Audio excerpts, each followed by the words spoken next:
Food keeps getting shoved into the mutated cell's mouth, and the feeding goes on for days. Meanwhile, our boy watches as the little guy's strength bursts from 9th level to almost 11th level. The little dude gives a full-bellied hiccup, clearly can't eat another bite. Lu Sheng meanwhile observing from the sidelines, only to see the monster smiling as it tells the little fellow to leave for now and return when he calls for him. Hearing that, Lu Sheng cracks a wicked grin. After such meticulous feeding, the little guy has swollen several times in size, and he knows it won't be long before his body splits open and begins another round of evolution. Not only will it grow in size, but it will also become more fierce and far more terrifying each time. Lu Sheng remarks that a child would likely have nightmares after just one glance. However, in the monster's eyes, this must be some adorable, beautiful masterpiece. However, this also raises a concern. Lu Sheng realizes the mutated cell's clone is living far more comfortably than its original body, and if the main body doesn't work harder, it might even be surpassed. After all, once the mutated cell leaves the main body, it's no longer restricted by Lu Sheng's own bottlenecks. In other words, as long as there's enough energy, it can keep getting stronger. Now it's already brushing up against 11th level. At this rate, 12th level, or even 13th level, is only a matter of time. Thinking about all this, Lu Sheng unexpectedly laughs. He reflects that no matter what shape the monster transforms the mutated clone into, the moment his primary consciousness descends, he's confident he can wipe away every trace the monster left inside the little guy with a single thought, reclaiming absolute control. So for now, he doesn't plan to interfere. He'll just let it grow like this and check in every so often. It's basically a passive leveling alt account, and he'll log in from time to check the progress. Furthermore, seeing how much that monster treasures the little guy so much, Lu Sheng suspects his unintentional move might turn out to be a stroke of genius. He even has a strong hunch that maybe the mutated cell's clone may one day become something immeasurable, maybe even bring him a massive surprise.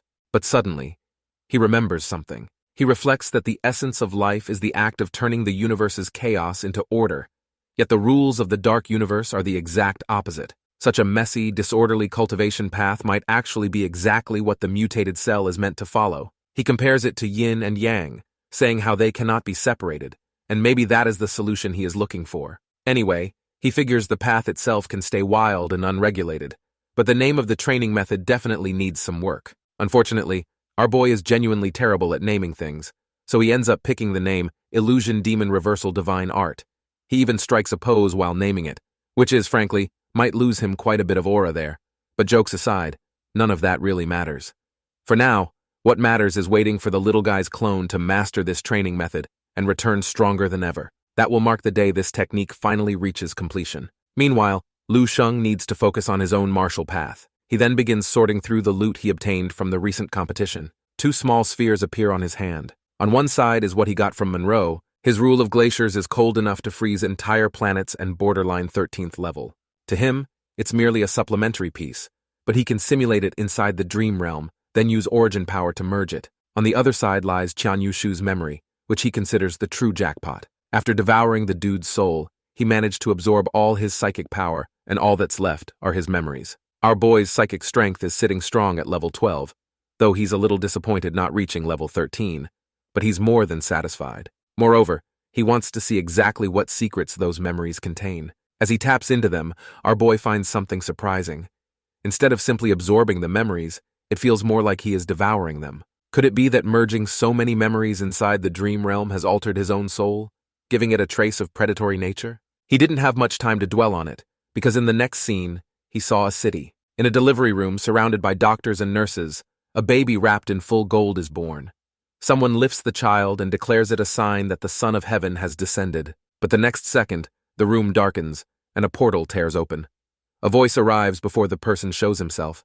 He let out a light-hearted laugh as if in a very good mood, saying, "The baby is finally here." Before anyone can react, everyone in the room freezes, and their eyes go blank. The man ignores them entirely, snatches the baby into his arms, studies him carefully, and casually comments that the child's talent is acceptable, and it was worth the trip. Strangely, the newborn doesn't even cry. He simply rests quietly in the man's arms. The next moment, the man walks back through the portal with the child, and the portal snaps shut. Only then do the doctors and nurses regain their senses, but panic spreads instantly. A nurse stares at her empty hands in disbelief, insisting she was holding the baby herself just seconds ago. They all looked around, horrified, wondering how they would ever explain this to the family. The scene then jumps 5 years later.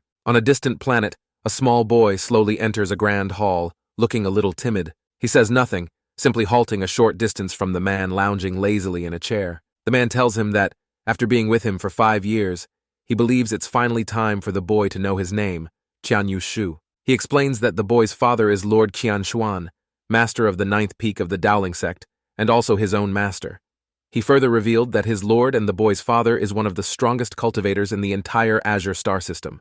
However, the boy doesn't care about any of that. He only wants to know where his mother is. The man notes that his master already gave instructions. Only after the boy reaches a certain level can he search for his mother freely, and no one will stop him. However, before that, he is strictly forbidden to leave this planet. The boy clenches his fists, trembling as rage and unwillingness surge through him. He finally bursts out, insisting he will break through. He'll prove it to them. And so, for the sake of that promise, the boy plunges into cultivation day after day. Time flashes by. He grows, trains, meditates, breathes, and perseveres. With mediocre talent, he doesn't dare slack off even for a moment. Years pass like wind, 10 years, 20, 100, and eventually centuries sweep by as if they were nothing more than drifting dust. Until one day, he lets out a thunderous roar. The sky twists, and lightning crashes down on him relentlessly. Not far above, 2 men float in the sky watching him. One has the same hair color as the boy and wears a gentle smile.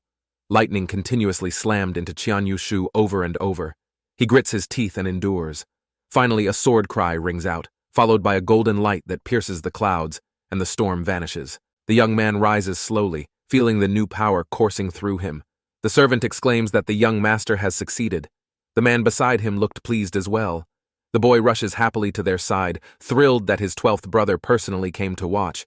Yet he is immediately told that with his talent, he hardly needed supervision, and his brother only came to congratulate him, though admittedly a few days earlier than expected. Regardless, he congratulated the boy for his breakthrough.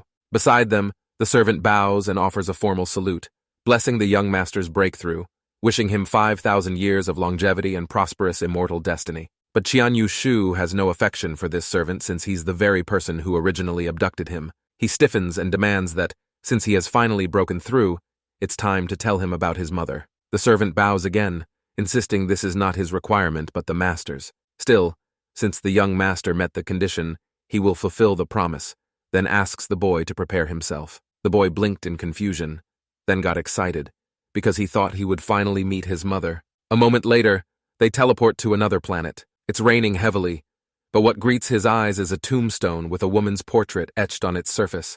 The boy stumbles forward, hollow and broken, drenched as the rain pours down. The servant, shielding himself from the rain with energy, explains calmly that the boy's mother passed away naturally 12 years ago. Despite all the pills the master bestowed, fate could not be defied. The boy's fists tighten. The servant continues, remarking that a mortal without spiritual roots surviving for 300 years was already a miracle. The boy collapses to his knees before the grave.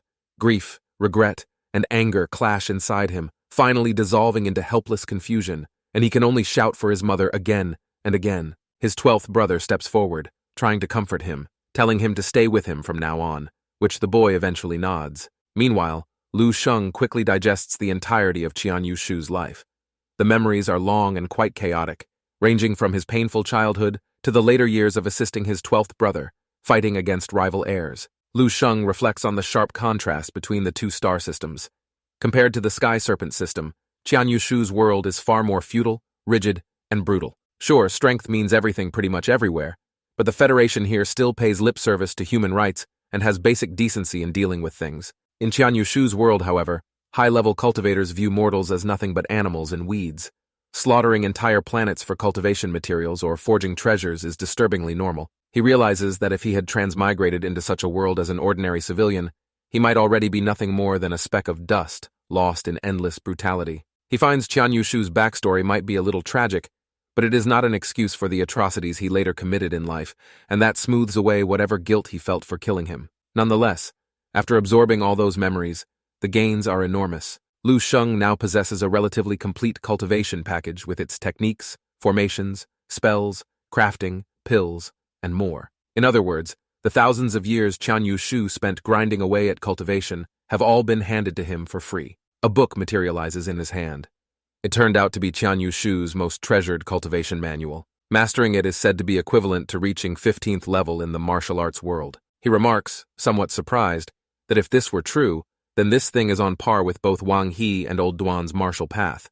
However, he also notes that a cultivation method can't truly be judged without personally practicing it, but that's hardly a problem.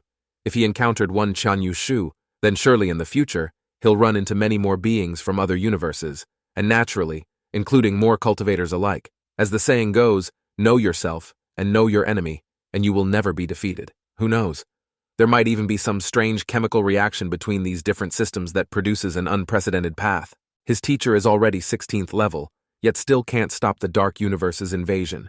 If our boy obediently follows his teacher's established route, then his ceiling will also be 16th level. So rather than march step by step down a fixed road, he figures it's better to let himself run wild. It all sounds a bit mystical, but he believes it's not much different from martial imprints and martial will. He tests his theory, and his chest flashes with golden light. That confirms it. The cores of these systems are indeed interconnected, which means, of course, it's time for him to name this new hybrid system. After way too much internal struggle, he decides to call the fusion of the two true spirits. Put all that aside for now. On Qianyu Shu's side of the story, their entire star system was eventually consumed by the Dark Universe. In the end, all surviving cultivators were led by a mysterious man into reincarnation. This makes Lu Sheng suspect he'll probably meet more of them in the future. But what truly sparks his curiosity is the identity of that mysterious man. After all, with how things are going, the truly strong should be even more invested in stopping the invasion of these extra-dimensional beings. Yet the memory offers no answer. He thinks about it for a long time but comes up empty. Finally, he shakes his head and decides not to waste more thought on such random mysteries. Crossing his legs, he settles down and enters a new round of training. And the first step is simple: guiding energy into the body.